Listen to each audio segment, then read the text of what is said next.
చిన్నగా తిప్పల పెడతలేవు. 3 వద్దుల సంది ఇరాం లేకుండా కోరుతూనే ఉన్నాయి. ఖమ్మం, వరంగల్ జిల్లాలను ఆగమాగం చేస్తున్నాయి. చాలా మంది ప్రాణాలు కూడా పోయినాయి. రోడ్లు తెగిపోయినాయి, బ్రిడ్జిలు కూలిపోయినాయి. జనాలకు తినడానికి తిండి లేదు, తాగడానికి నీళ్లు లేవు. రామగోస పడుతున్నారు.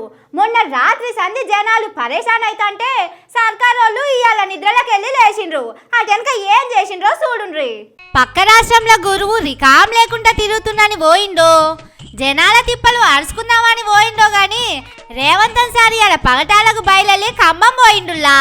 కానీ 3 వద్దుల సంధి రాత్రి నిద్రపోకుండా వరదలో ఉన్న పబ్లిక్ ను కాపాడే పని మీదనే ఉన్ననని రేవంత్ సారు చెప్పుకున్నాడు. కానీ 3 వద్దుల సంధి తిప్పలు పడుతున్న పబ్లిక్ ఊకుంటారా? ఇప్పుడు ఎందుకు వస్తున్నారని లొల్లి మొదలు పెట్టిండ్రు. సీఎం డౌన్ డౌన్ అని నినాదాలు ఇచ్చిండ్రు. దీంతో చూడుండ్రి పోలీసు వాళ్ళను ఏ తీర్ల పెట్టిండ్రో.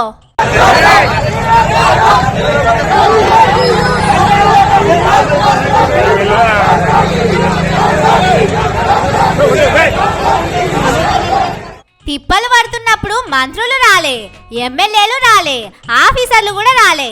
ఇప్పుడు జనంతా నీళ్లు తక్కువైనాక పోర్ట్వల్ తీయడానికి వస్తున్నారా అని పబ్లిక్ మస్తు కోపం చేస్తున్నారు. ఇక ఖమ్మం పోతాంటే నడిమిట్ల సూర్యాపేట కాడ లగ్గానికి స్టే చేసినట్టేసి అక్కడ మంత్రులు ఆఫీసర్లతోని మీటింగ్ పెట్టిండ్రు.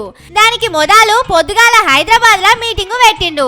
వరదలతోని పానాలు పోయినోళ్ళ ఇంటోళ్లకు 5 లక్షల రూపాయలు ఇస్తామన్నాడు. కానీ అప్పట్లో హైదరాబాద్ లో వరదలు వచ్చినప్పుడు మనిషి చనిపోతే 25 లక్షల రూపాయలు ఇస్తామని రేవంత్ సార్ చెప్పిండు. కానీ ఇప్పుడు 5 లక్షలే ఇస్తామని లేదని కారు పాటోలు గరమైతున్నారు. నిన్న మాపటిలి మోడీ సార్ ఫోన్ చేస్తే రాష్ట్రంలో వరదలతోనూ ఎవ్వరు చనిపోలేదని రేవంత్ సార్ చెప్పిండట.